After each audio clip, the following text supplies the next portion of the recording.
Okay, so last class లో నేను only definition చెప్పినట్టున్నాను కదా మీకు. అవును సార్. వివరించి ఓకే ఓకే సరే, అయితే వివరణ ఇవ్వలేదు కాబట్టి వివరణిస్తాను చూడండి. ప్రావస్థ నియమము అని అంటే వలాడ్ గిబ్సన్ అతను సమతా స్థితిలో విజాతీయ వ్యవస్థలో ప్రావస్థల సంఖ్య, కటకాల సంఖ్య, స్వాతంత్ర పరిమితుల సంఖ్య, ఈ మూడింటికి మధ్యలో ఉన్నటువంటి సంబంధాన్ని ఒక సమీకరణం ద్వారాగా ప్రతిపాదించాడు. ఆ సమీకరణం ఏంటి? F = C - P + 2. ఒక నిమిషము.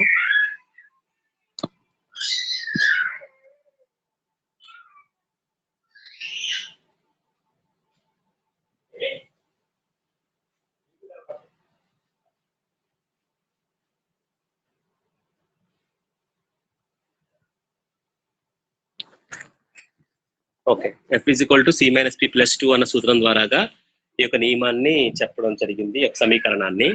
ఇందులో ప్రావస్థ అంటే ఏంటి, ఫేజ్ అంటే ఏంటి, కటకాలు కాంపోనెంట్ అంటే ఏంటి,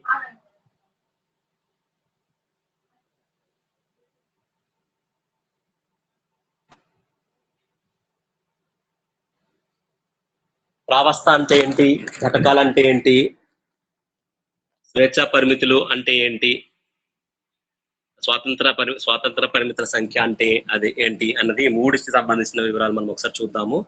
ఫస్ట్ ప్రావస్థ, దాన్ని మనం ఇంగ్లీష్ లో ఫేజ్ అంటాము.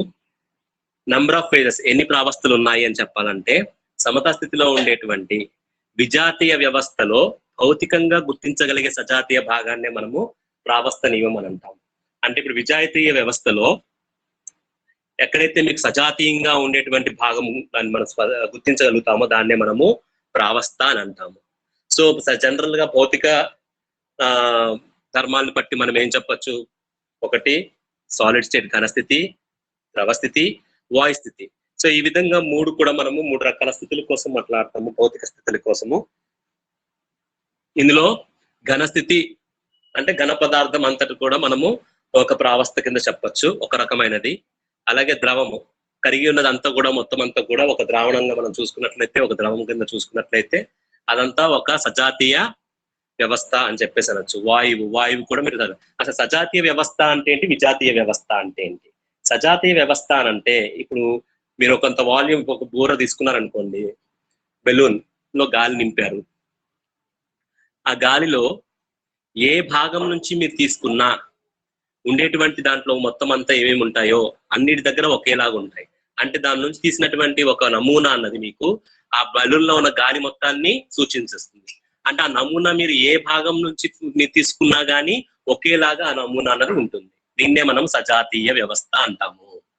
అలాగే ఇప్పుడు మరొకటి తీసుకుందాము, దాన్ని ఏమంటారు, ఇప్పుడు నీళ్ళల్లో కలిపినటువంటి ఉప్పుని తీసుకోండి. ఉప్పు నీళ్ళలో కరిగించేశారు. కరిగించిన తర్వాత ఆ ద్రావణంలో మీరు ఎక్కడి నుంచి, ఏ పార్ట్ లో నుంచి మీరు నమూనాన్ని సేకరించినా కానీ దానిలో ఉండేటువంటి సోడియం క్లోరైడ్ అయాన్లు, నీటి అణువులు సమానంగానే ఉంటాయి ఏ భాగంలో తీసుకున్నా కానీ. సో అలాగే మనం ఏం చెప్పొచ్చు, దాన్ని సజాతీయ వ్యవస్థ అని చెప్పచ్చు. ఒకవేళ విజాతీయ వ్యవస్థ అన్నాం అనుకోండి, క్లియర్ కట్ గా ఇక్కడ మీకు రెండు కనిపిస్తాయి. ఇప్పుడు ఆయిల్, వాటర్ తీసుకున్నారు అనుకోండి, ఆయిల్, వాటర్ రెండు కూడా కలవు మీకు, దేనికది సెపరేట్ గానే కనిపిస్తుంది మీకు. సో ఇక్కడ ఏమైంది, ఎక్కడి నుంచి భాగం తీసినా ఒకేలాగా రాదు మీకు సజాతీయ. అప్పుడు మీకు ఏమవుతుందండి, ఇప్పుడు ఆయిల్ పార్ట్ నుంచి ఇస్తే ఆయిలే వస్తుంది. ఆయిల్, వాటర్ కాంబినేషన్ ఎక్కడైతే మీకు జాయిన్ అవుతాయో, కలుస్తాయో ఆ ప్రాంతం ఎక్కడైతే అక్కడ కరెక్ట్ సెపరేషన్ కనిపిస్తుందో ఆ ప్రాంతం నుంచి ఒకవేళ తీస్తే మీకు రెండు రావచ్చు. కేవలం నీటి భాగం నుంచి తీస్తే నీరే వస్తుంది. సో అంటే ఏంటి, ఇక్కడ మీకు ఇది సజాతీయ వ్యవస్థ కింద మనం చెప్పము. ఎందుకని మొత్తం ఓవరాల్ గా మీరు చూసినట్లయితే అవి వాటి నమూనాలు అన్నవి ఒక్కోలాగా ఉంటున్నాయి, మీకు ఒకలాగా లేవు. సో కాబట్టి దీన్ని విజాతీయ వ్యవస్థ అని చెప్పేసి అని అంటాం. ఇప్పుడు గాలి తీసుకున్నారు, గాలి అన్నప్పుడు మీరు గాలిలో ఎక్కడ గాలి చూసినా కానీ ఒక ప్రాంతంలో కానీ ఒక ప్రదేశంలో కానీ మనం తీసుకుంటే ఆ ప్రాంతంలో ఉండేటువంటి ఆ గాలి అంతా కూడా నమూనా ఎక్కడ సేకరించినా ఒకలానే ఉంటుంది.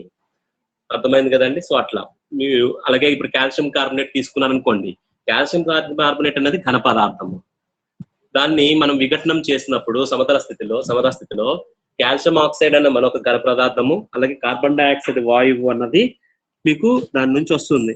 దీన్ని బట్టి ఇక్కడ వచ్చేటువంటి ప్రావస్థలు ఎన్నని చెప్తామండి ఇక్కడ అని అంటే 3 ప్రావస్థల కింద చెప్తాం. ఎందుకు 3 ప్రావస్థలు?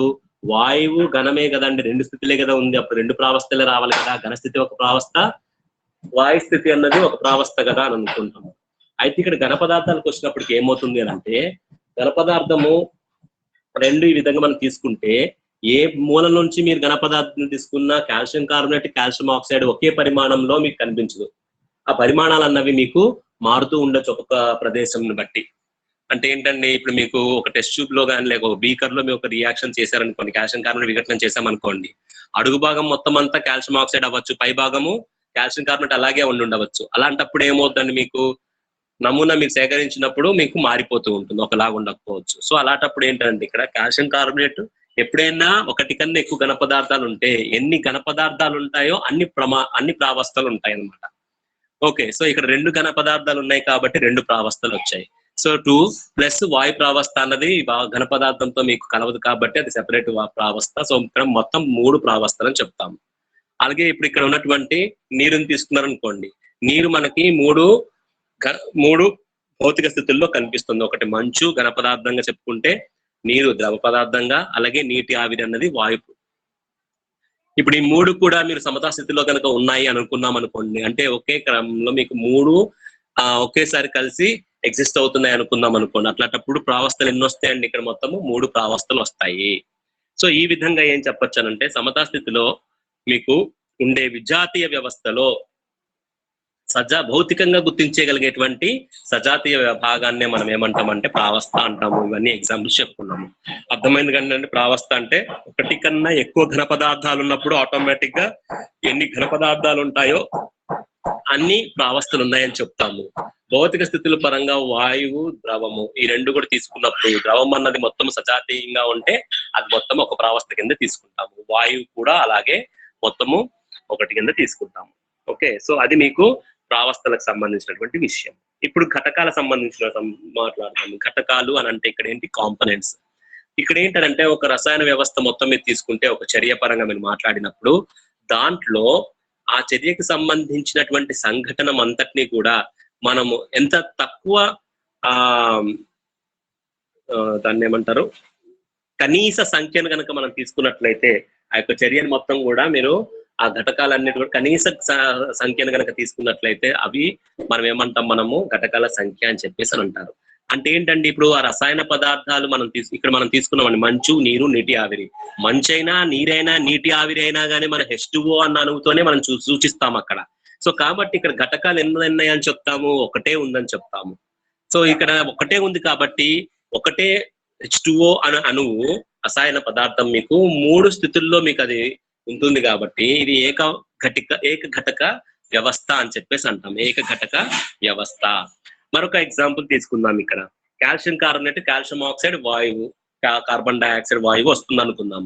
సో ఈ యొక్క చర్యలో మనం చూసినట్లయితే ఇక్కడ కాల్షియం కార్బోనేట్ ఉంది, కాల్షియం ఆక్సైడ్ ఉంది, కార్బన్ డైఆక్సైడ్ ఉంది. సో 3 రసాయన దాన్ని ఏమంటారు ఫార్ములాలు మీకు కనబడుతున్నాయి. అంటే 3 పదార్థాల కింద ఇక్కడ కనబడుతున్నాయి కాబట్టి రసాయన పదార్థాలు మనము 3 ఘటకాలు ఉన్నాయని చెప్పడానికి అవ్వదు ఇక్కడ. ఎందుకని మనం ఏమంటున్నాం, డెఫినేషన్ లోనే కనీసంగా ఉండేటువంటి పదార్థాలు మనం చూడాలి. అంటే ఇప్పుడు ఇక్కడ కాల్షియం కార్బోనేట్ నుంచి కాల్షియం ఆక్సైడ్, కార్బన్ డైఆక్సైడ్ వచ్చాయి కదండి. సో ఇందులో మీరు ఏ రెండిట్ని మీరు చెప్పినా గానీ మూడోది గా అది ఏంటన్నది మనం చెప్పేయచ్చు. ఎలాగ ఇప్పుడు కాల్షియం కార్బోనేట్ లో కాల్షియం ఆక్సైడ్ మీకు తెలుసు, కాల్షియం కార్బోనేట్ తెలుసు. ఇప్పుడు దాని నుంచి ఇంకేం వస్తుంది అని మనం చెప్పినప్పుడు ఆటోమేటిక్ గా బ్యాలెన్సింగ్ చేసినప్పుడు ఈక్వేషన్ CO2 బయటకు వస్తుంది. లేదా CaCO3 CO2 తీసుకున్నాం అనుకోండి, అందులో నుంచి తీసేయడం ద్వారా వచ్చేది కాల్షియం ఆక్సైడ్ మూడోదని చెప్పేయచ్చు. లేదు అనుకున్నప్పుడు కాల్షియం ఆక్సైడ్, కార్బన్ డైఆక్సైడ్ తో కాల్షియం కార్బోనేట్ అని చెప్పచ్చు. సో ఇలాగ ఏమవుతుందంటే ఏ రెండింటిని మీరు తీసుకున్నా మూడోది ఆటోమేటిక్ గా ఇక్కడ తెలిసిపోతుంది కాబట్టి ఇక్కడ ఘటక వ్యవస్థ అన్నది 2 అని చెప్పేసి అంటాం. ఎన్ని ఘటకాలు ఉన్నాయని చెప్తాము? 2 ఘటకాలు ఉన్నాయని చెప్తాం. ఇక్కడ కింద ఈక్వేషన్స్ ఇచ్చారు చూడండి. Calcium carbonate, calcium oxide, carbon dioxide, ఇది ఈక్వేషన్ కదండి. సో ఈ మూడు ఇక్కడ మీకు ఏవైనా 2 తీసుకోవడం ద్వారా ఈ మూడోది ఆటోమేటిక్ గా వచ్చేస్తుంది కాబట్టి 2 కనీస రసాయన పదార్థాలు చాలు ఇక్కడ. సో ఇక్కడ మనం చెప్పినటువంటి ఘటకాలు ఎన్నని చెప్తామంటే కనీస రసాయన పదార్థాలను ఉపయోగించుకొని మనము ఆ రసాయన చర్యను మొత్తం కూడా చెప్పగలిగినప్పుడు ఆ కనీస సంఖ్యని మనం ఏమంటాం? మనము ఘటకాలు అని చెప్పేసి అని అంటాము. ఓకే, సో ఈ విధంగా ఇక్కడ మనకు ద్విఘటక వ్యవస్థ అంటాం. ఎందుకంటే 2 ఘటకాలను బట్టి మనం చర్యను చెప్తున్నాం కాబట్టి ద్విఘటక వ్యవస్థ. ఇక స్వాతంత్ర పరిమితుల సంఖ్య అంటే ఏంటో చూద్దాం. స్వాతంత్ర పరిమితుల సంఖ్య అంటే సమతాస్థితిలో ఉన్న వ్యవస్థ పరిస్థితిని నిర్ణయించడానికి స్వీకరించవలసిన పీడనము, ఉష్ణోగ్రత, గాఢత మొదలైన చరాంశాల కనీసపు సంఖ్యను స్వాతంత్ర పరిమితుల సంఖ్య అంటాము. అంటే ఏంటంటే ఇప్పుడు మీకు సమతాస్థితిలో ఉన్నటువంటి ఒక వ్యవస్థ పరిస్థితిని మనం చెప్పాలనుకోండి, అది దేనిపైన ఆధారపడి ఉంటాయండి? అక్కడ ఉండేటువంటి పీడనం పైన ఆధారపడి ఉండొచ్చు, ఉష్ణోగ్రత పైన చెప్పొచ్చు, లేదా గాఢతలు చెప్పొచ్చు. ఇవన్నీ కూడా మన చరాంశాల కిందే మనం చెప్తాం అనమాట. సో వీటిల్లో ఎన్ని కనీసము వేటిని అంటే ఇందులో మొత్తము చెప్పాల్సిన అవసరం లేకపోవచ్చు. ఒకటి చెప్తే చాలు అనుకోవచ్చు. కొన్నిట్లో 2 చెప్తే చాలు, కొన్నిట్లో 3 చెప్పాల్సిన పరిస్థితి ఉండొచ్చు. సో ఇక్కడ ఏంటనంటే మనము కనీసమైనటువంటివి వాటితో మనం చెప్పగలిగినప్పుడు వాటిని మనము స్వాతంత్ర పరిమితుల సంఖ్య అని అంటాము. ఇప్పుడు నీరు, నీటి ఆవిరి ఇక్కడ ఉందండి. నీటి ఆవిరి అన్నది 2 మీకు సమతాస్థితిలో ఉన్నాయి అనుకుందాము, ఏకఘటక వ్యవస్థ అయితే. సో ఈ వ్యవస్థలో మీకు 2 ప్రావస్థలు కనిపిస్తున్నాయి, ద్రవ ప్రావస్థ, వాయు ప్రావస్థ.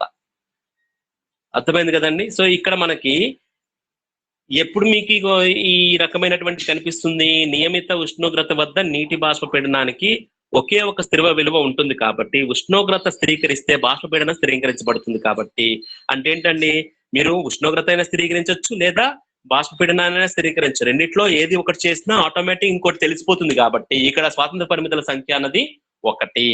అంటే ఇప్పుడు ఏంటి వక్రం అంటే ఇప్పుడు ఇక్కడ మనం చెప్తున్నటువంటి 2 నీరు లేదా నీటి ఆవిరి మధ్యలో మీకు ఏంటండి ఉష్ణోగ్రత అంటే అక్కడ మీరేంటి బాష్పపీడనం కోసం మాట్లాడుతున్నాం. ద్రవము వాయువడం అంటే ఏంటంటే బాష్పపీడనం. బాష్పపీడనానికి సంబంధించి మీరు మాట్లాడాలి అని అంటే ఉష్ణోగ్రత చెబితే ఆటోమేటిక్ గా దానికి సంబంధించినటువంటి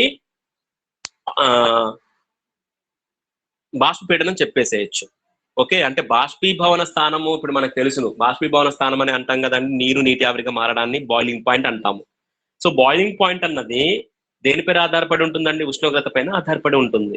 సో నీరు నీటి ఆవిరిగా మారడం అన్నది మీరు ఉష్ణోగ్రత చెబితే ఆటోమేటిక్ గా దానికి సంబంధించినటువంటి పీడనం తెలిసిపోతుంది. పీడనం చెప్తే దానికి సంబంధించినటువంటి ఉష్ణోగ్రత అన్నది తెలిసిపోతుంది అనమాట. సో ఇక్కడ ఏంటంటే ఈ రెండిట్లో ఏ ఒక్కటి తెలిసినా ఇంకోటి ఆటోమేటిక్ స్థిరీకరించబడుతుంది. కాబట్టి దీన్ని మనం స్వాతంత్ర పరిమితుల సంఖ్య ఎంత ఉందంటామండి? 1 ఉంది, ఏకచర వ్యవస్థ. ఇంకొకటి కూడా ఉందండి. ఇప్పుడు నీరు, మంచు, నీటి ఆవిరి మొత్తం 3 కూడా మీకు సమతా స్థితిలో ఉంటున్నప్పుడు ఇక్కడ ఉష్ణోగ్రత చెప్పాలి, అలాగే పీడనం చెప్పాలి. ఈ రెండిట్లో ఏ ఒక్కటి చిన్నగా మీరు వేరియేషన్ చేసినా ఆటోమేటిక్ గా ఏమవుద్దండి ఇక్కడ మీకు పూర్తిగా డిస్టర్బ్ అయిపోతుంది. అంటే ఏంటండి ఈ సమతా స్థితి అన్నది మారిపోతుంది. అందువలన ఏంటంటే 0.0098 డిగ్రీ సెంటిగ్రేడ్ వద్ద 4.58 mm పీడనం వద్ద అని ఇక్కడ మనం స్పెసిఫై చేసి మాట్లాడుతున్నాం. కాబట్టి ఇక్కడ స్వాతంత్ర పరిమితుల సంఖ్య అనేటప్పటికి ఏంటండి 0 అయిపోతుంది. ఎందుకంటే ఇప్పుడు ఒకటి తెలిస్తే ఇంకోటి చెప్పడం, లేదా ఇంకోటి తెలిస్తే ఇంకోటి చెప్పడం అన్న కాన్సెప్ట్ ఇక్కడ లేదు. అర్థమైంది కదా. కంపల్సరీగా ఈ 2 చెబితేనే ఈ 3 వ్యవస్థలు సమతా స్థితిలో వస్తాయి. మీకు ఈ 3 ప్రావస్థలు అన్నవి సమతా స్థితిలోకి వస్తాయి. అలా సమతా స్థితిలోకి రావాలి అంటే ఖచ్చితంగా ఇంత ఉష్ణోగ్రత ఉండాలి, అంత పీడనం అన్నది స్పెసిఫిక్ గా చెప్తున్నాం. కాబట్టి ఇక్కడ స్వాతంత్రం అన్న కాన్సెప్ట్ రాదు, ఇక ఫిక్స్డ్ గా చెప్తున్నాం. కాబట్టి ఇక్కడ F=0 అంటే శూన్యచర వ్యవస్థ. అంటే you can not change anything. ఏదన్నా కానీ మీరు చలనం చేస్తాము, మార్పు చేస్తాము అంటే ఆటోమేటిక్ గా ఒకటి ఎగిరిపోతుంది. కాబట్టి మాయమైపోతుంది, ఒక ప్రావస్థ మాయమైపోతుంది. అందువల్ల ఏంటంటే ఇక్కడ స్వాతంత్ర పరిమితుల సంఖ్య 0 అని చెప్పి అంటాము. ఇప్పుడు కార్బన్ డైఆక్సైడ్, నైట్రోజన్ అన్నది ఒక వాయువులు, 2 వాయువులను మనం మిశ్రమంగా తీసుకున్నట్లయితే ఇక్కడ ప్రావస్థ 1. ఎందుకంటే కార్బన్ డైఆక్సైడ్, నైట్రోజన్ 2 కూడా వాయువులే కాబట్టి. కానీ ఘటకాలు ఎన్ని అవుతాయండి? 2 చెప్పాలి. కార్బన్ డైఆక్సైడ్ చెప్పాలి, నైట్రోజన్ చెప్పాలి. ఎందుకంటే ఏదో ఒకటి చెప్తే అవదు ఇక్కడ. అలాంటప్పుడు ఇక్కడ మీకు స్వాతంత్ర పరిమితుల సంఖ్య ఎంత వస్తుంది అని అంటే ఈ యొక్క సూత్రం పరంగా మనం చెప్పొచ్చు 3 వస్తుంది. 3 అంటే ఏంటంటే ఇక్కడ మీకు త్రిచర వ్యవస్థ అని అంటాము. త్రిచర వ్యవస్థ అని అంటే ఖచ్చితంగా ఇక్కడ మీరు చెప్పాల్సినటువంటివి 3 విషయాలు ఉంటాయి. అంటే ఏ ఒక్కటి మీరు చెబితే మిగతాయన్నీ అయిపోతాయి అనడానికి లేదు ఇక్కడ. అర్థమైంది కదండి. సో అది ఇది మొత్తం అంతా కూడా మీరు ఆ అంటే కార్బన్ డైఆక్సైడ్ నైట్రోజన్ల యొక్క మిశ్రమం కోసం మనం మాట్లాడినప్పుడు ఇక్కడ మనం చెప్పాల్సినటువంటిది ఏంటండి, రెండు వాయువులే కదా. రెండు వాయువులే అన్నప్పుడు ఏమవుతుందండి, రెండు కటకాలు ఉన్నప్పుడు ఆటోమేటిక్ ఈ సూత్రాన్ని అనుసరించి 2 - 1 + 2 = ఎంత అయిందండి, ఇక్కడ మీకు 3 అయింది. 3 అయింది. ఓకే, 2 - 1 = 1 + 2 = 3. త్రిచర వ్యవస్థ అంటే ఇక్కడ మీకు 3 వేరియబుల్స్ ఉంటాయి, 3 చలనం చేసేటువంటి అంశాలు అన్నవి ఉంటాయి. ఓకే, సో కంపల్సరీగా మీకు 3 చలనాలు ఏంటేంటి అవ్వచ్చండి. అప్పుడు 3 అన్నప్పుడు మీకు పీడనం అవ్వచ్చు, ఉష్ణోగ్రత అవ్వచ్చు, అలాగే ఈ 2 కాంపోజిట్ గాఢతలు అవ్వచ్చు. ఎంత కాంపోజిషన్ ఉందో కూడా చెప్పలేం కదా. కార్బన్ డైఆక్సైడ్ ఎంత క్వాంటిటీ ఉంది, నైట్రోజన్ ఎంత క్వాంటిటీ ఉంది అన్న దానిపైన కూడా డిపెండ్ అయి ఉంటది. కాబట్టి ఇక్కడ 3 అంశాలని మనం తీసుకోవాల్సి ఉంటది. సో ఇది త్రిచర వ్యవస్థ, మారిపోతూ ఉంటాయి. ఏ ఒక్కటి మార్చుకున్నా మీకు అన్ని మారిపోతా ఉంటాయి అన్నమాట. ఇంకా ఇది మొత్తము ప్రావస్థ నియమం కోసం మాట్లాడితే, ప్రావస్థ నియమం అంటే ఏంటి, అందులోని పదాలన్నింటినీ కూడా మీరు వివరించండి అని చెప్పేసి అన్నప్పుడు ఇంతవరకు రాయాల్సి ఉంటుంది. క్లియర్? అర్థమైందండి చెప్పింది? హలో, అర్థమైంది సార్. ఓకే ఓకే, సరే నెక్స్ట్ దానికి వెళ్దాం. ఇప్పుడు ఇందులో మనము మనకు సిలబస్ లో ఇక్కడ 2 వ్యవస్థలు ఉన్నాయి, ఏకఘటక వ్యవస్థ, ద్విఘటక వ్యవస్థ అన్నది. ఏకఘటక వ్యవస్థలో ముఖ్యంగా మనం చూడవలసింది ఏంటంటే నీటి వ్యవస్థ. ఓకే, ప్రావస్థ నియమాన్ని ఏ విధంగా ఇక్కడ మనము నీటి వ్యవస్థకు అనువర్తింప చేస్తాము అన్నది చూద్దాము. ఓకే, మీకు ఎగ్జామ్ లో ఏకఘటక వ్యవస్థను గురించి రాయండి అన్నా నీటి వ్యవస్థ కోసమే మాట్లాడతారు, నీటి వ్యవస్థ కోసం రాయమన్నా ఏకఘటక వ్యవస్థ అన్నా ఈ మొత్తం అంతా ఒకటే కాన్సెప్ట్ అన్నమాట. ఓకే, సో ఇప్పుడు ఇక్కడ మీకు చూసినట్లయితే నీరు అన్నది మీకు సమతా స్థితిలో ఉంటాయి. ఏకఘటకాన్ని ఎందుకన్నాము, ఈ 3 వ్యవస్థ ప్రావస్థల్ని కూడా మనము ఒకే రసాయన పదార్థం ద్వారాగా సూచిస్తాం కాబట్టి ఏకఘటక వ్యవస్థ. H2O తోనే చూపిస్తాం. మంచు, నీరు, నీటి ఆవిరి 3 కూడా మీకు సమతా స్థితిలో ఉంటున్నప్పుడు దీని ప్రావస్థ నియమం ప్రకారంగా స్వాతంత్ర పరిమితుల సంఖ్య ఎంత అవుతుందండి, F = 0 వస్తుంది.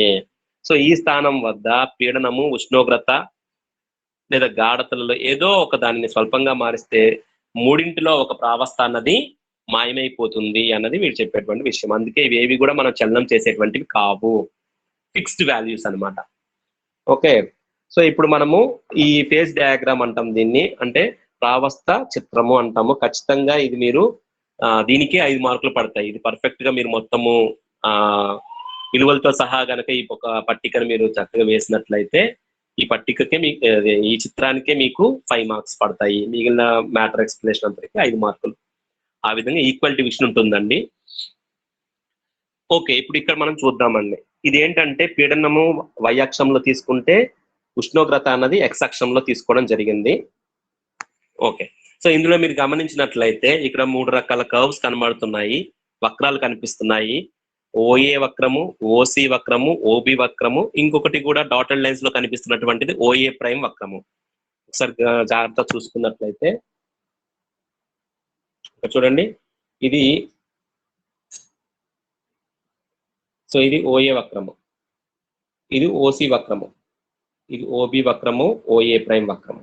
సో ఈ విధంగా మీకు 3 రకాల వక్రాలు అన్నవి ఇక్కడ మీకు కనిపిస్తున్నాయి. 3 రకాల వక్రాల 4 రకాలు తీసుకుంటే 4 కూడా మీకు కామన్ పాయింట్ ఒకటి మీకు అక్కడ కనిపిస్తుంది, అది O.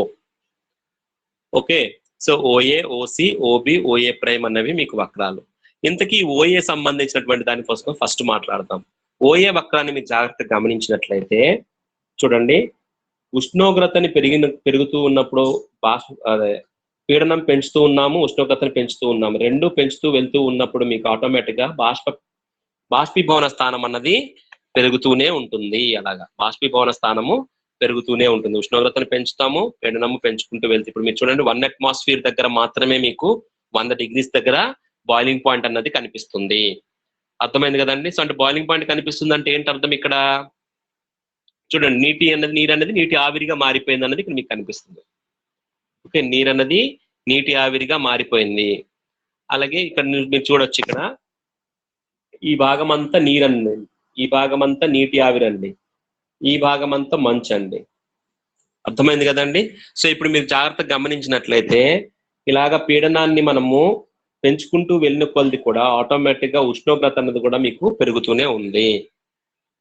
ఓకే, దీన్నే మనం బాష్పపీడన వక్రము లేదా అని చెప్పేసి అంటాం. బాష్పపీడన వక్రము లేదా బాష్పీభవన వక్రము అని కూడా మనము చెప్పచ్చు. అర్థమైంది కదండి. సో ఇక్కడ నీటి ఆవిరి అన్నది నీరుతో సమతా స్థితిలో ఉంటాయి. ఈ వక్రం మీరంతా కూడా ఎక్కడ చూసినా మీకు సమతా స్థితి అన్నది ఉంటుంది.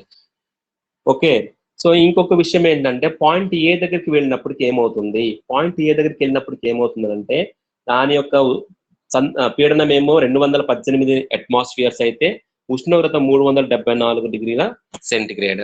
అంటే ఇక్కడ ఏం చెప్తున్నామండి, ఎందుకు ఈ ప్రత్యేకించి ఏ పాయింట్ కోసం మాట్లాడుతున్నామంటే ఈ యొక్క ఉష్ణోగ్రతకి పైన కానీ లేకపోతే ఈ పీడనానికి పైన కానీ మనం గమనించినట్లయితే మీకు ఈ విధంగా నీటి ఆవిరి అనే సమతా స్థితిలో అన్నది ఒక క్లియర్ కట్ డిమార్కేషన్ అనేది మీకు కనిపించదు. అక్కడ మీరు నీరును నీటి ఆవిరిని వేరుపరచడానికి అవకాశం లేనట్టుగా ఉంటుంది. అందువలన ఏంటనంటే ఆ ఉష్ణోగ్రతను ఏమంటాము, సందిగ్ధ ఉష్ణోగ్రత, దానికి సంబంధించిన పీడనాన్ని ఏమో సందిగ్ధ పీడనము అని చెప్పేసి అంటాము.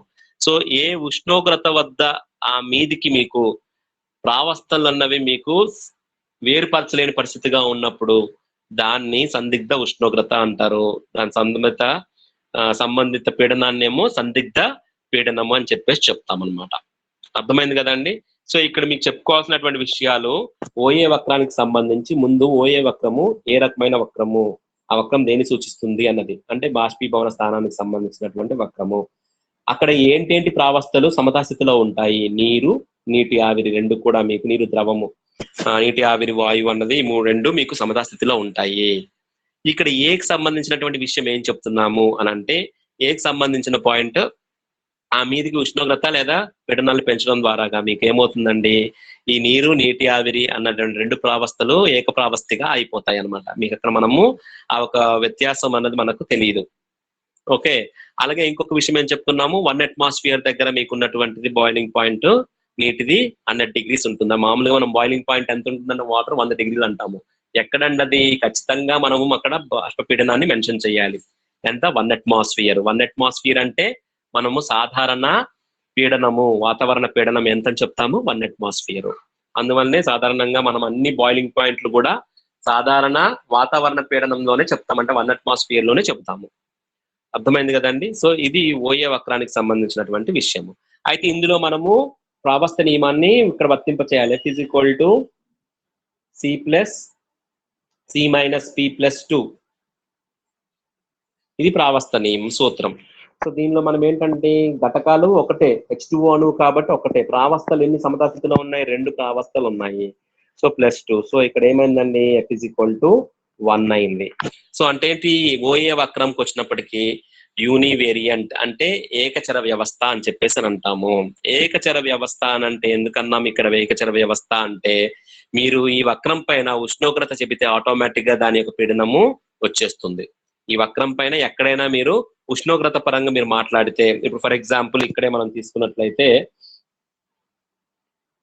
ఇక్కడ ఫర్ ఎగ్జాంపుల్ 25 డిగ్రీ సెంటిగ్రేడ్ అనుకుంటాను, ఇది 50 డిగ్రీ సెంటిగ్రేడ్ అనుకుందాం, 50 డిగ్రీ సెంటిగ్రేడ్ అనుకుందాం.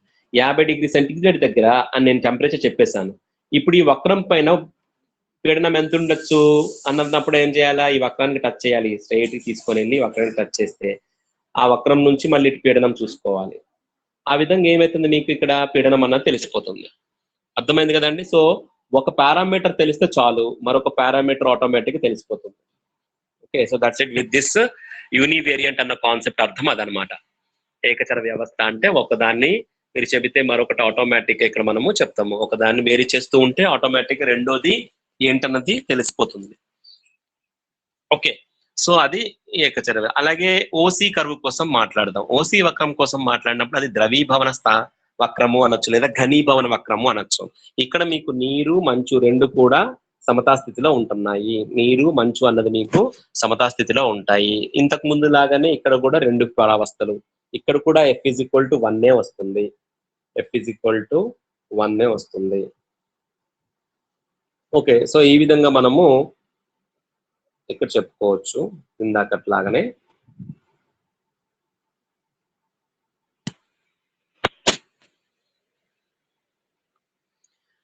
ఇక్కడ కూడా ఏమవుతుందండి మీకు ద్రవీభవన వక్రము అని అంటే ఏమైందండి, ఇక్కడ మీరు చూడండి జాగ్రత్తగా, మనకి ఉష్ణోగ్రతని మనము తగ్గించే కొలది కూడా పీడనం పెంచుతున్నాము, ఉష్ణోగ్రతని తగ్గిస్తూ ఉన్నప్పుడు ఆటోమేటిక్ ద్రవీభవన స్థానం అన్నది తగ్గిపోతుంది. చూడండి ఇలాగ ఓ నుంచి సి వరకు వెళ్ళే కొలది ఆ సి అన్నది పాయింట్ ఏం కాదు, అది అలాగ వెళ్తూనే ఉంటుంది అనమాట.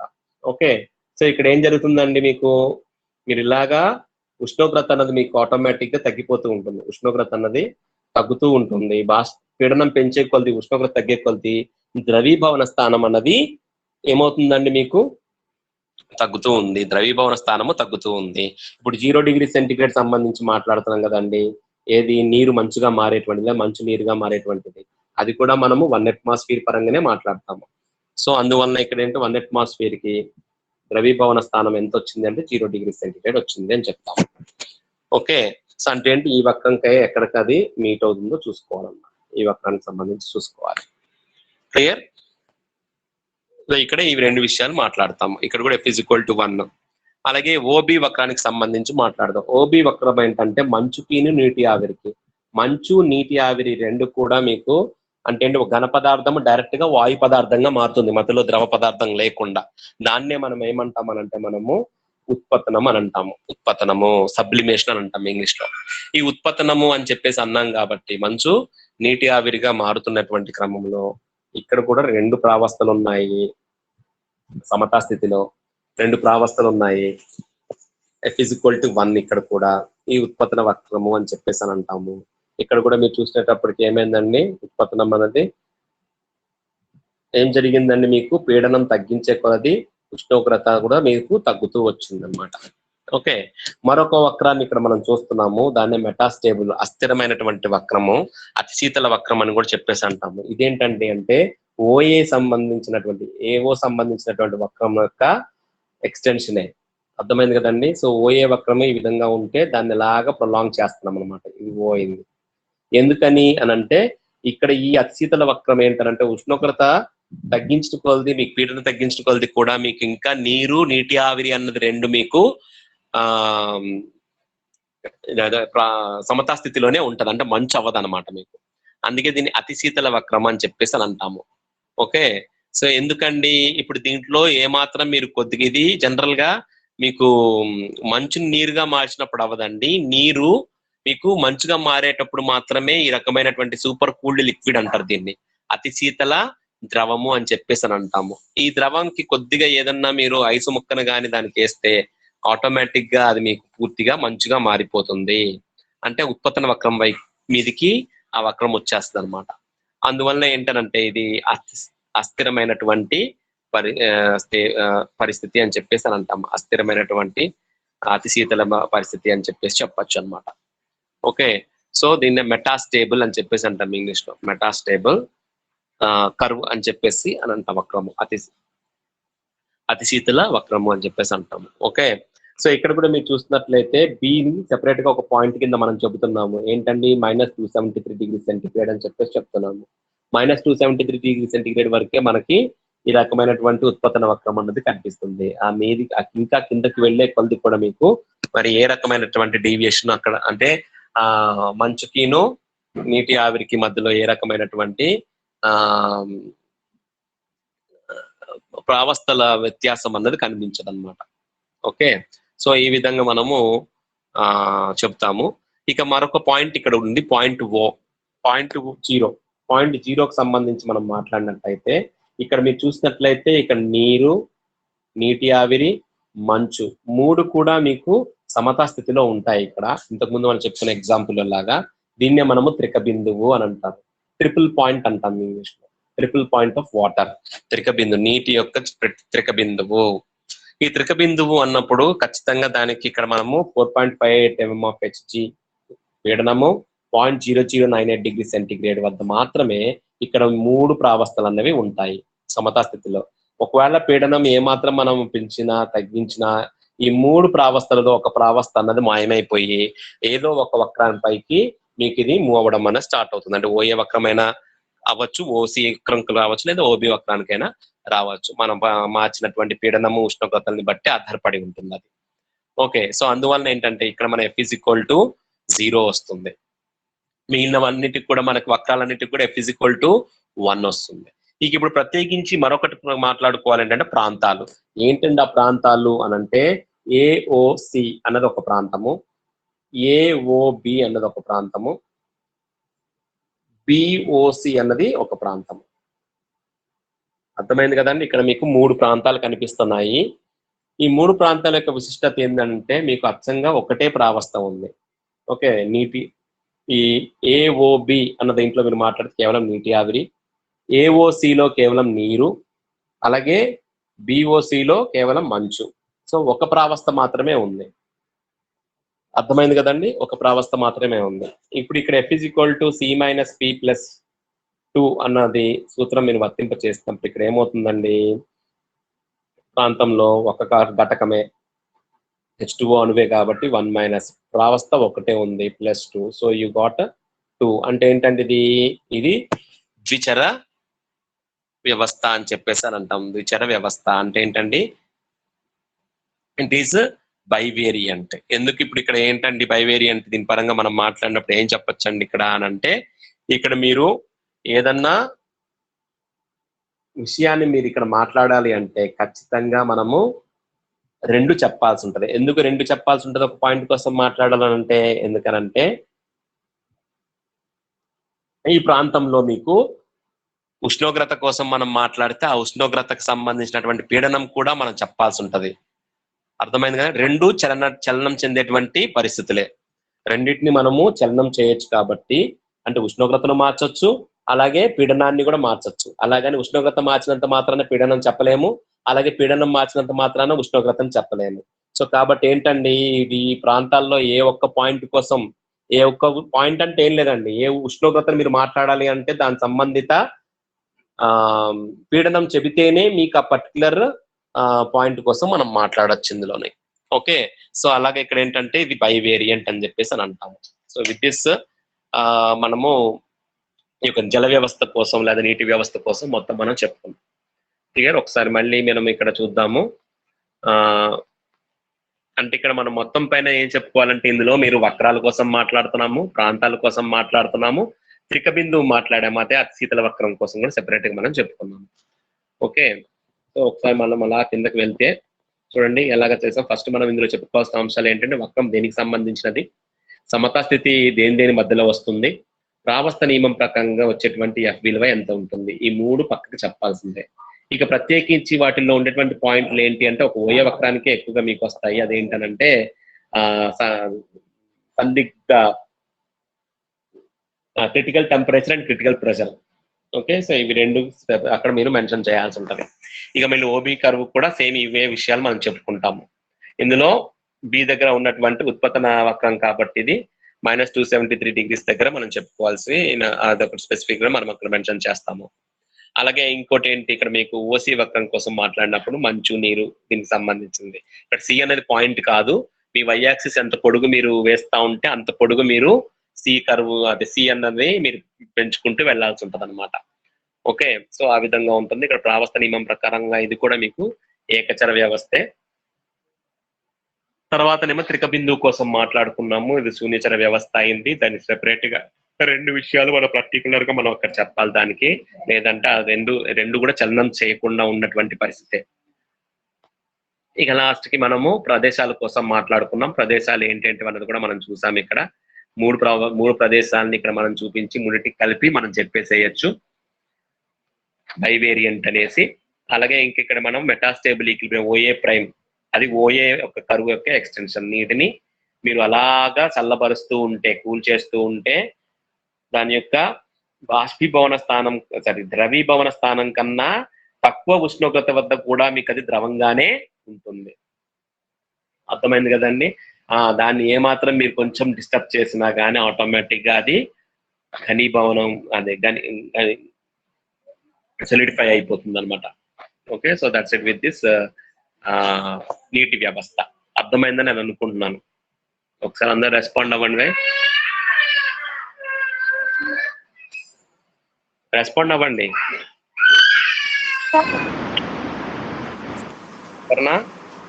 అర్థమైందా? అర్థమైంది సార్. Okay okay. ఇద్దరే ఉన్నారా? ఇంకా ఎవరు జాయిన్ అవ్వలేదు ఇంకా? అపర్ణ, నేను, రాము సార్. ఓకే, ముగ్గురు. ఓకే ఓకే, సరే. ఇక నెక్స్ట్ది రెండవది ఏంటనంటే ద్విఘటక వ్యవస్థకు సంబంధించి మాట్లాడతాము. ఇక్కడ మనం ప్రత్యేకించి ప్రావస్థ నియమం అన్న దాన్ని మనము సంగ్రహ ప్రావస్థ నియమము అని అంటాము. ఎందుకండి ఇక్కడ సంగ్రహ ప్రావస్థ నియమము అని అంటే, ఇక్కడ కేవలం మనము ఘన ద్రవ ప్రావస్థల గురించి మాత్రమే మాట్లాడతాము, వాయు ప్రావస్థ కోసం మాట్లాడము. అలాంటప్పుడు ఏం జరుగుతుంది అని అంటే, పీడనానికి సంబంధించినటువంటి విషయము, అంటే పీడనాలకు సంబంధించినటువంటిది మనం స్థిరీకరించేస్తాం. ఏమని? ఒక అట్మాస్ఫియర్ వద్ద అనే మాట్లాడతాం అనమాట. అలాంటి పీడనాన్ని మనం ఏ రకమైన మనం చలనం చేయట్లేదు కాబట్టి పీడనానికి సంబంధించినటువంటి ఫ్యాక్టర్ ని మనము తీసివేయాల్సి ఉంటుంది. అప్పుడు ఏమైందండి సూత్రము? F=C-P+1 అయిపోతుంది. అంటే ఇక్కడ 1 అనేది కేవలము ఉష్ణోగ్రతకు సంబంధించినటువంటి మాత్రమే ఉన్నట్టుగా అనమాట. అంటే ఇప్పుడు మనం ఏం తీసుకోవాలంటే, ఇక్కడ ఘన ద్రవ పదార్థాలు అంటున్నాం కాబట్టి ఖచ్చితంగా ఉష్ణోగ్రతకు సంబంధించినటువంటి విషయము, అలాగే గాఢతలకు సంబంధించినటువంటి విషయం కూడా మనము ఇక్కడ పరిగణలోకి తీసుకోవాల్సి ఉంటది. దీన్నే మనం సంగ్రహ ప్రావస్థ నియమము అంటాం. కండెన్స్డ్ ఫేజ్ రూల్ లేదా రెడ్యూస్డ్ ఫేజ్ రూల్ అన్న అదే. అయితే ఇప్పుడు ఇక్కడ మనం ద్విఘటక వ్యవస్థకి ఎగ్జాంపుల్ ఏం తీసుకున్నామండి? లెడ్ సిల్వర్ వ్యవస్థ. లెడ్ సిల్వర్ ఈ రెండింటిని మనము తీసుకొని ప్రావస్థ సూత్రాన్ని మనం ఇక్కడ వేయడం జరిగింది. ఇక్కడ 2 ఘటకాలు ఉన్నాయి కాబట్టి, లెడ్ సిల్వర్ అన్నవి 2 ఘటకాలు ఉన్నాయి కాబట్టి దీన్ని ద్విఘటక వ్యవస్థ అని చెప్పేసి అని అంటాము. ఇక్కడ మీరు చూసినట్లయితే సంఘటనము అంటే కిందన మనము గాఢతలు అని చెప్పచ్చు దాన్ని. అది ఎక్స్ అక్షం కింద తీసుకున్నట్లయితే వై అక్షానికి సంబంధించి ఇక్కడ 2 వై అక్షాలు తీసుకోవాలి. ఒకటి లెడ్ కి సంబంధించింది అయితే మరొకటి సిల్వర్ కి సంబంధించినటువంటిది. ఈ 2 ఉష్ణోగ్రతలు మనం వై అక్షంలో చూపిస్తాం అనమాట. అర్థమైందండి? సో ఇప్పుడు ఇక్కడ మనం గమనించాల్సిన విషయం ఏంటంటే, ఎక్స్ట్రీమ్ లెఫ్ట్ లో అంటే పూర్తిగా ఎడమ వైపు ఉన్నటువంటి అక్షము ఇక్కడ మనము 100% లెడ్ ఉందండి. 100% లెడ్ ఉంది ఇక్కడ మీకు. 100% లెడ్. అలాగే ఇటు ఎక్స్ట్రీమ్ రైట్ లో 100% సిల్వర్ ఉండింది. అంటే ఏంటంటే అక్కడ మీకు ఏ రకమైనటువంటి మిశ్రమం అన్నది లేదు. అప్పుడు దాని యొక్క ఘనీభవన స్థానం ఎంత ఉందండి? 327 డిగ్రీస్ ఉంది. దేనికి సంబంధించిందండి? లెడ్ కి సంబంధించింది. మా సిల్వర్ సంబంధించింది ఎంత ఉందండి ఇక్కడ అంటే 961 డిగ్రీస్ ఉంది. అర్థమైంది కదండి? సిల్వర్ కి సంబంధించింది ఏమో 961 ఘనీభవన స్థానము, అలాగే లెడ్ కి సంబంధించేమో 327 డిగ్రీ సెంటిగ్రేడ్లు ఉంది. ఇప్పుడు ఏం చేస్తున్నాం? లెడ్ పరంగా మాట్లాడుకుందాం. అంటే లెఫ్ట్ నుంచి వెళ్దాం మనము. అయితే ఈ 100% లెడ్ ఉన్న దానికి మనము తర్వాత ఏం చేస్తూ ఉన్నామంటే, సిల్వర్ కొద్దిగా దానికి వేస్తూ వచ్చామన్నమాట. అంటే మిశ్రమంగా చేస్తున్నాం. లెడ్ కి ఏం యాడ్ చేస్తున్నామండి? సిల్వర్ యాడ్ చేస్తున్నాము. యాడ్ చేస్తున్నప్పుడు ఏమైందండి మీకు? సిల్వర్ యాడ్ చేసినప్పుడు ఏమవుతుందండి మీకు? వక్రాన్ని బట్టి మీరు గమనించినట్లయితే ఏ నుంచి ఎలాగా సి వరకు వస్తున్నప్పుడు మనం చూస్తే ఏం కనిపించిందండి? తగ్గుదల అన్నది కనిపిస్తుంది. ఘనీభవన స్థానంలో తగ్గుదల అన్నది కనిపిస్తుంది. అంటే లెడ్ లో జనరల్ గా ప్యూర్ లెడ్ తీసుకున్న దానికిను అందులో మలినాలుగా సిల్వర్ గనక ఉన్నట్లయితే ఆటోమేటిక్ గా దాని యొక్క ఘనీభవన స్థానం ఏమైందండి? తగ్గుతూ వస్తూ వచ్చింది. అయితే ఎక్కడి వరకు తగ్గుతూ వచ్చింది అన్నది కూడా మనం గమనించాలి. ఒక పర్టికులర్ పాయింట్ సి అంటే దానికి సంబంధించిన ఉష్ణోగ్రత 303 డిగ్రీ సెంటిగ్రేడ్ ఉందండి. ఓకే, సి పాయింట్ కి సంబంధించింది 303 డిగ్రీ సెంటిగ్రేడ్ వరకు మీకు ఏమైందండి? తగ్గుదల అన్నది మీకు కనిపిస్తుంది లెడ్ కి సిల్వర్ యాడ్ చేసిన కొలది. ఆ తర్వాత ఏమవుతుందండి? ఇంకా మీరు అది ఎంత వరకు వచ్చిందండి? 2.4% సిల్వర్ వరకే మీకు తగ్గుదల వచ్చింది. ఇక ఆ తర్వాత సిల్వర్ పెంచుతూ వెళ్తూ ఉండే కొలది కూడా ఏమైందండి? మీకు మళ్ళీ ఘనీభవన స్థానంలో పెరుగుదల అన్నది కనిపిస్తూ వచ్చిందనమాట. అర్థమైందా మీకు చెప్తుంది? సో అది మీరు సిబి కరువుతో చెప్పచ్చు. ఏసి అండ్ సిబి. ఇప్పుడు సిల్వర్ పరంగా మాట్లాడదాం. సిల్వర్ యొక్క ఉష్ణోగ్రత మీకు ఘనీభవన స్థానము 961 డిగ్రీ సెంటిగ్రేడ్ ఉంది. ఇప్పుడు ఈ సిల్వర్ కి మనం ఏం చేస్తున్నాము? లోగా లెడ్ యాడ్ చేసుకుంటూ వెళ్తున్నాము. లెడ్ యాడ్ చేసుకుంటూ వెళ్లే కొలది కూడా ఏమైందండి? మీకు ఆటోమేటిక్ ఘనీభవన స్థానంలో తగ్గుదల కనిపిస్తూ వచ్చింది. ఇలా తగ్గుతూ మీకు సి పాయింట్ కి వచ్చినప్పటికీ ఆటోమేటిక్ గా మినిమం లెవెల్ కి వెళ్ళిపోయింది. ఆ మినిమం లెవెల్ ఎంత అండి? 303 డిగ్రీ సెంటిగ్రేడే. సో ఇటు నుంచి వెళ్ళినా ఈ ఉష్ణోగ్రత వద్ద మీకు అతి తక్కువ ఘనీభవన స్థానం కింద చెప్పుకునేటువంటి పరిస్థితి. అంటే 2.4% సిల్వరు, మిగిలిన శాతము లెడ్ ఉన్నటువంటి సంఘటనలో మాత్రమే మీకు 303 డిగ్రీ సెంటిగ్రేడ్ అతి తక్కువ ఘనీభవన స్థానం అన్నది కనిపిస్తుంది. అర్థమైంది కదండి. సో ఇది ఏసీ అండ్ సిబి అనే ఈ రెండు వక్రాలకు సంబంధించినటువంటి విషయం. అంటే ఏంటండి ఇక్కడ ఘనీభవన స్థానము అంటున్నప్పుడు ఇక్కడ మీరు గమనించాల్సిన విషయం ఏంటంటే ఏసీ వక్రానికి సంబంధించి చూస్తే ఇక్కడ ఉన్నటువంటి రెండు ప్రావస్థలు ఉంటాయి. ఏంటండి, ఒకటి ఘనీభవించక ముందు అంటే మొత్తం అంతా ద్రావణంగా మారిపోయింది అనుకోండి, అప్పుడు ద్రవంగా లిక్విడ్ మెల్ట్ కింద ఉన్నప్పుడు ఇది ఏంటంటే ఒక ప్రావస్థే. అర్థమైందండి. అదే ఘనీభవించేసాం అనుకోండి, అప్పుడు ఏమవుతుందండి, ఇక్కడ మీకు కొంత ద్రవంగా ఉంటుంది, మరికొంత ఘన లెడ్ గా ఉంది. అంటే ఇక్కడ మీకు మాత్రం రెండు ఫేజులు వచ్చాయి, రెండు ప్రావస్థలు వచ్చాయి. అర్థమైంది కదండి. సో అంటే ఏంటండి, ఇక్కడ మీకు ఇక్కడేమో ఒక ప్రావస్థ ఉంది, ఈ ఘనీభవించిన తర్వాత ఉన్న మనకు మాత్రం రెండు ప్రావస్థలు వచ్చాయి. ఎందుకంటే కొంత ద్రవం ఉంటుంది, అలాగే ద్రవించబడిన ఘనంగా మారినటువంటి లెడ్ అన్నది ఎక్కువగా మీకు ఉంటుంది. సో ఇక్కడ ఏం జరిగిందండి, మీకు రెండు ప్రావస్థలు అన్నవి ఈ ఇదిలో వస్తున్నాయి. సో మొత్తం కలిపి మీకు ఇక్కడ మూడు ప్రావస్థలు ఏసీ వక్రం పైన వస్తున్నాయి. సో మనం చెప్పుకున్నటువంటి సూత్రం ప్రకారంగా F = C - P + 1 ఈ పరంగా మాట్లాడినట్లయితే కాంపోనెంట్స్ ఏంటంటే ఇక్కడ మీకు సిల్వర్ లెడ్ కదండి, రెండు ఉన్నాయి కాబట్టి రెండు. అలాగే ఫేజులు వచ్చినప్పుడు ప్రావస్థలు మొత్తం 3 అయ్యాయి. 2 - 3 + 1 ఎంత అయిందండి, ఇది = రెండు ప్రావస్థలు రెండు సంఘటనలు. అంటే ఘటకాలు ఎన్ని వచ్చాయండి, మీకు రెండు వచ్చాయి. ప్రావస్థలు ఎన్ని వచ్చాయండి, ద్రవము ఉండండి ఒక్క నిమిషం, ద్రవము అలాగే ఒక్క నిమిషం F = C - P + 1 కదండి సూత్రము. ఓకే, ఇప్పుడు ఇక్కడ ఇందులోనేమో ద్రవం ఒక ప్రావస్థ, ఇందులో మాత్రం మీకు రెండు ప్రావస్థలు ఉన్నాయి, ద్రవం ఒకటి అలాగే ఘనం ఒకటి, రెండు ప్రావస్థలు వచ్చాయి. అయితే ఇక్కడ మనకి టోటల్ గా చూసినట్లు ఏమైందండి, ద్రవము ఇక్కడ ద్రవం అంతా కూడా ఒక ప్రావస్థ కింద చెప్పుకోవచ్చు. ఆ విధంగా చూస్తే మొత్తం రెండు ప్రావస్థలు వస్తున్నాయి ఇక్కడ. సో అప్పుడు 2 - 2 + 1 అవుతుంది. So you got 1. అంటే ఇక్కడ ఏంటంటే ఇట్ ఈస్ యూనివేరియంట్, అంటే ఏకచర వ్యవస్థ అని చెప్పేసి అని అంటాం. ఇక్కడ ఏకచర వ్యవస్థ. అర్థమైంది కదండి. దేని పరంగా అది చూసుకుంటే మీకు ఇందులో రెండు వచ్చే ప్రావస్థలు, అందులో ఒకటి వచ్చింది. కానీ ఇక్కడ ఏంటి, అక్కడ ఒకటి ఉన్నటువంటి ప్రావస్థ, ఇక్కడ ద్రవము రెండు కూడా ఒకటే కాబట్టి ఆ మొత్తం అంతా ఒక ప్రావస్థ కిందే మనం తీసుకోవచ్చు. ఘనం మాత్రము రెండో ప్రావస్థ కింద మనం చూసుకుంటాం అన్నమాట. ఆ విధంగా మనము ఏసీ వక్రానికి సంబంధించి మాట్లాడతాం. సేమ్ అదే కాన్సెప్ట్ లో మీకు బీసీ వక్రం కూడా వస్తుంది. ఎలాగండి బీసీ వక్రం ఎలాగొచ్చిందని మీకు బీసీ వక్రము ఇక్కడ కూడా మీకు ఈ రెండింటికి మధ్యలో సమతా స్థితి ఉంటుంది. ఇది మొత్తం ఒక ఫేజ్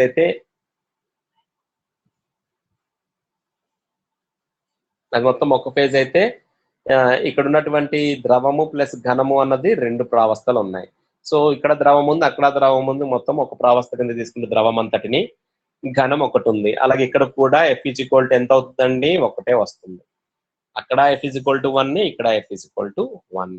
సో వక్రాల సంబంధించి మనం మాట్లాడినట్టయితే ఇక్కడ మనకి ఏకచర వ్యవస్థ అని చెప్పేసి చెప్తాం. ఓకే, నెక్స్ట్ విల్ కంటిన్యూ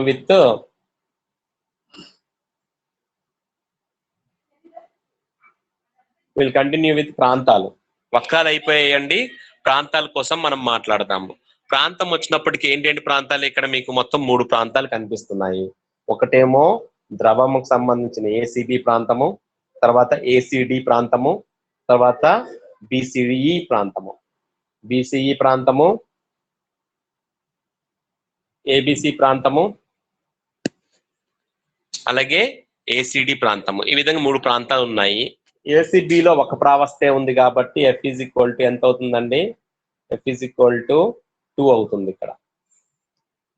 అయితే ఇక్కడ మీ F = 2 అవుతుంది. ఎందులో అండి, దీనికి సంబంధించిన విషయం మనం మాట్లాడతాం.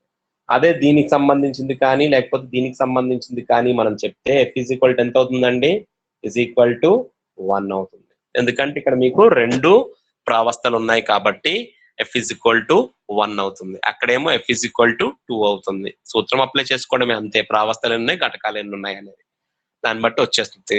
సంగ్రహ ప్రావస్థ నియమాన్ని ఇక్కడ వర్తింప చేయాలన్నమాట. సో ఈ విధంగా మనము ఇందులో చెప్పుకోవచ్చు. ఇక తర్వాత మనం ఇక్కడ ఇంకో పాయింట్ ఉంది మాట్లాడుకోవాల్సిన. అక్కడ త్రిక బిందువు లాగా మాట్లాడినట్టు ఇక్కడ పాయింట్ సి కోసం మాట్లాడాలి. పాయింట్ సి లో మీకు ద్రవము, ఘన లెడ్, ఘన సిరువలు మొత్తం అంతా కూడా సమతా స్థితిలో ఉన్నాయి. ఇక్కడ మొత్తం 3 ఫేజెస్ వస్తున్నాయి, 3 ప్రావస్థలు. ఒకటి ఏంటంటే ద్రవానికి సంబంధించినటువంటిది, తర్వాత ఘన లెడ్, ఘన సిల్వర్. అర్థమైంది కదండి. సో మొత్తము 3 ప్రావస్థలు కాబట్టి F is equal to ఇక్కడ 0 అయిపోతుంది. F is equal to 0 అంటే కేవలము ఈ 2.4% సిల్వర్ వద్ద ఇన్ లెడ్, అలాగే 303 డిగ్రీ సెంటిగ్రేడ్ వద్ద మాత్రమే నీకు ఈ విధంగా 3 ప్రావస్థలు అన్నవి సమతా స్థితిలో ఉంటాయి. అర్థమైంది కదండి. ఇక్కడ మీరు ఇది కాంపోజిషన్ ని మార్చిన, అలాగే ఇక్కడ ఒక ఉష్ణోగ్రతల్లో ఏ వేరియేషన్ తీసుకొచ్చినా ఆటోమేటిక్ గా మీకు ఏదో ఒక ప్రావస్థ మాయమైపోవడం అన్నది కనిపిస్తుంది. దీన్నే ఈ బిందువుని మనము యూటెక్టిక్ బిందువు అని అంటారు. యూటెక్టిక్ బిందువు. ఓకే, యూటెక్టిక్ బిందువు. ఇక మీదికి 303 డిగ్రీ సెంటిగ్రేడ్ కిందకి వెళ్లే కొద్ది ఉష్ణోగ్రతల పరంగా మీకు ఘన లెడ్ యూటెక్టిక్ పాయింట్, అలా ఘన సిల్వర్ యూటెక్టిక్ మిక్స్చర్ అన్నది ఉంటుంది. అర్థమైంది కదండి. సో ఈ విధంగా మనము లెడ్ అండ్ సిల్వర్ కి సంబంధించి మాట్లాడతాం. ఇందులో ప్రత్యేకించి మరొక విషయం మనం చెప్పుకోవచ్చు. దీని యొక్క అనువర్తన పరంగా మనం మాట్లాడినట్లయితే చూడండి, సిల్వర్ లో కనుక లెడ్ అనేది మలినంగా ఉంటే, సిల్వర్ లో మీకు లెడ్ అన్నది మలినంగా కనుక ఉన్నట్లయితే అది మనం ఈజీగా మనం తొలగించుకోవచ్చు ఈ యొక్క పద్ధతి ద్వారాగా. ఎలాగండి అని అంటే, మీరు రెండు కూడా వాటి యొక్క ఘనీభవన స్థానానికి సంబంధించి, అంటే ఇక్కడ కాదు, ఇది 100% ఉంది, ఈ మధ్యలో ఎక్కడైనా కానీ 100% కాకుండా ఈ మధ్యలో ఎక్కడైనా కానీ మీకు వాటి యొక్క పర్సంటేజ్ ఉన్నప్పుడు ఏం చేస్తాం, వాటి యొక్క ఘనీభవన స్థానం కన్నా ఎక్కువగా ఉష్ణోగ్రత వద్ద వాటిని మనం తీసుకెళ్లి మొత్తం ద్రవంగా మారుస్తాం. ద్రవంగా మార్చిన దాన్ని స్లోగా మనం కూల్ చేసుకుంటూ వస్తాం అనమాట. కూల్ చేసుకుంటూ వచ్చినప్పుడు ఏమైందంటే, వాటి యొక్క ఘనీభవన స్థానానికి వచ్చినప్పుడు కేవలం సిల్వర్ మాత్రమే ఘనంగా మారుతుంది, మిగిలిందంతా కూడా లెడ్ అంతా కూడా ద్రవం రూపంలోనే ఉండిపోతుంది.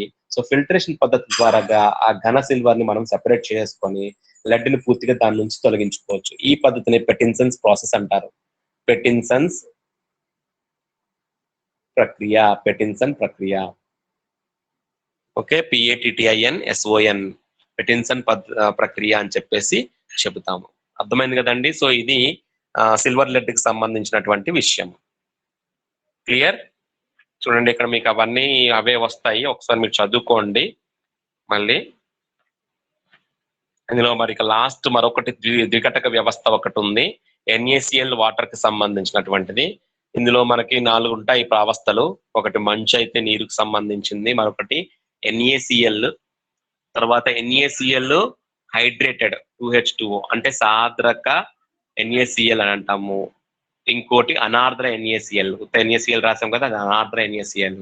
అలాగే NaCl నీటిలో కరిగింది ద్రావణం. ఈ విధంగా 4 రకాల ప్రావస్థలు ఉంటాయి. దీని యొక్క ఇది కూడా మీరు చూసుకోవచ్చు, ప్రావస్థ చిత్రం అన్నది. ఇక్కడ కూడా ఈ విధంగానే మనం ఎక్స్ప్లెయిన్ చేసుకుంటూ వెళ్తాము. ద్రావణము, మంచు, నీటి ఘనీభవన స్థాన వక్రము. అలాగే ఇక్కడ కూడా -21 డిగ్రీస్ కంటే ఇంకా తక్కువగా ఉష్ణోగ్రత తగ్గడం అన్నది ఉండదు నీటిది. అంటే సాల్ట్ నీటిలో యాడ్ చేసిన కొలది కూడా వాటి యొక్క ఘనీభవన స్థానాలు మీకు తగ్గుతూ వస్తూ ఉంటుంది.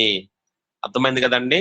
ఆ విధంగా మీరు చూసుకున్నట్లయితే మళ్ళీ -21 డిగ్రీ సెంటిగ్రేడ్కి వచ్చిన తర్వాత ఆ మీదకి మరీ ఇక మీరు NaCl యాడ్ చేసిన కొలది కూడా మీకు ఏర్పడేది ఏంటండి, సాద్ర NaCl అన్నది ఏర్పడుతుంది.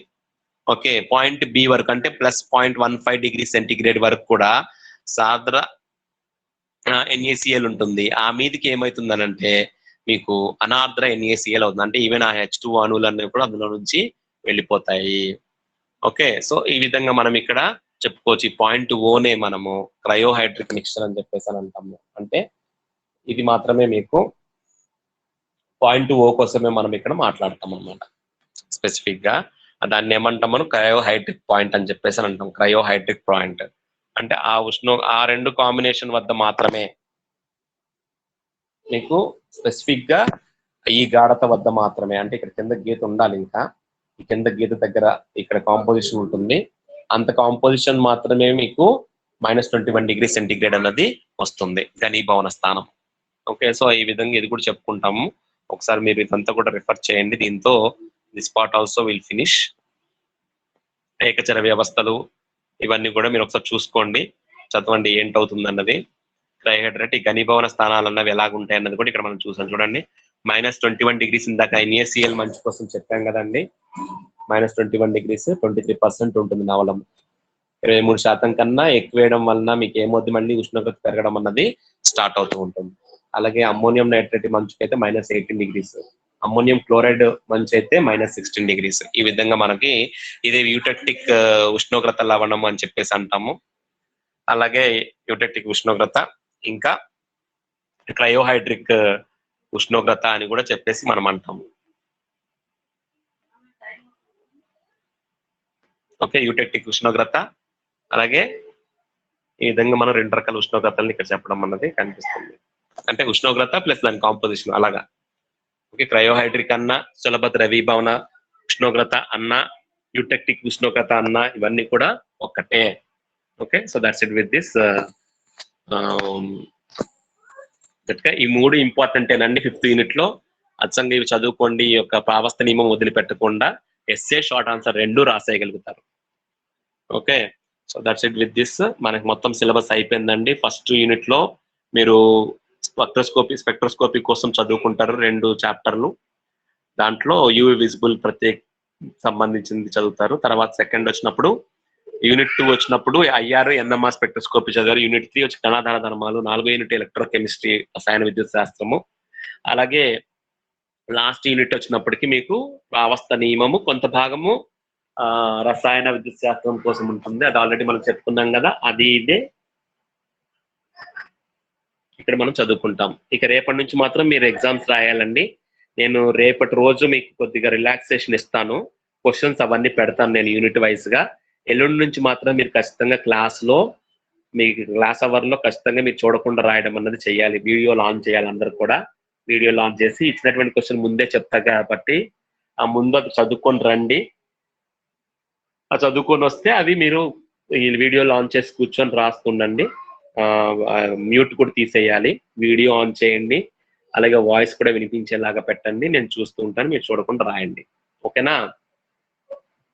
సో అలాగైతేనే మీకు ఈజీగా స్కోరింగ్ కానీ పాస్ అవ్వడం కానీ అవుద్ది. ఇంకొక విషయం ఏంటంటే, ఇప్పుడు ఈ రోజు మరి యూజీసీ వాళ్ళు అనౌన్స్ చేశారు డిగ్రీ కాలేజీలు అన్ని కూడాను ఈ ఫైనల్ సెమిస్టర్ అలాగే ఫోర్త్ సెమిస్టర్ అంతా కూడా మరి ఫస్ట్ సెమిస్టర్ అంతా కూడా మొత్తము ఆగస్టు 31 కల్లా ఫినిష్ చేసేయాలని చెప్పి వచ్చింది. అంటే ఎట్టి పరిస్థితుల్లో ఆగస్టు 31 దాటకూడదని చెప్పేసి ఇచ్చేసారు. సో మీకు ఆగస్టులో ఎగ్జామ్స్ అయిపోతాయి. మీరు బాగా ఉన్న టైం సద్వినియోగపరచుకొని ప్రిపరేషన్ లోకి వెళ్ళండి. క్లియర్? ఓకేనా? సరే సార్. స్నాప్షాట్ తీసారా? స్క్రీన్ షాట్ తీసారా? లేదు సార్, తీయలేదు. తీయలేదా? ఒకసారి మళ్ళీ ఒకసారి పెడతాను ఉండండి.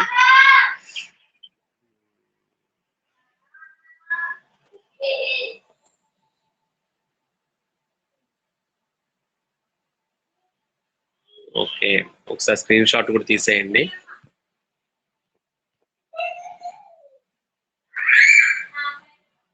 స్క్రీన్ షాట్ తీస్తారా మీరు? తీసారా? తీసాను sir. Okay, so I close for today. Tomorrow will meet in the class. ఒకసారి మళ్ళీ జస్ట్ ఏదైనా రివిజన్ పార్ట్ ఉంటే అది రివైజ్ చేసుకుందాము. క్వశ్చన్స్ రేపు 80% మీకు పెట్టేస్తానండి. యూనిట్ వైజ్ గా క్వశ్చన్స్ మీరు డే వైజ్ షెడ్యూల్ కూడా ఇచ్చేస్తాను. ఆ 2 క్వశ్చన్స్ చదువుకొని రావాల్సి ఉంటుంది. ఓకే, సరే మరి ఉంటాను మరి. Bye, take care. Okay sir. సరే.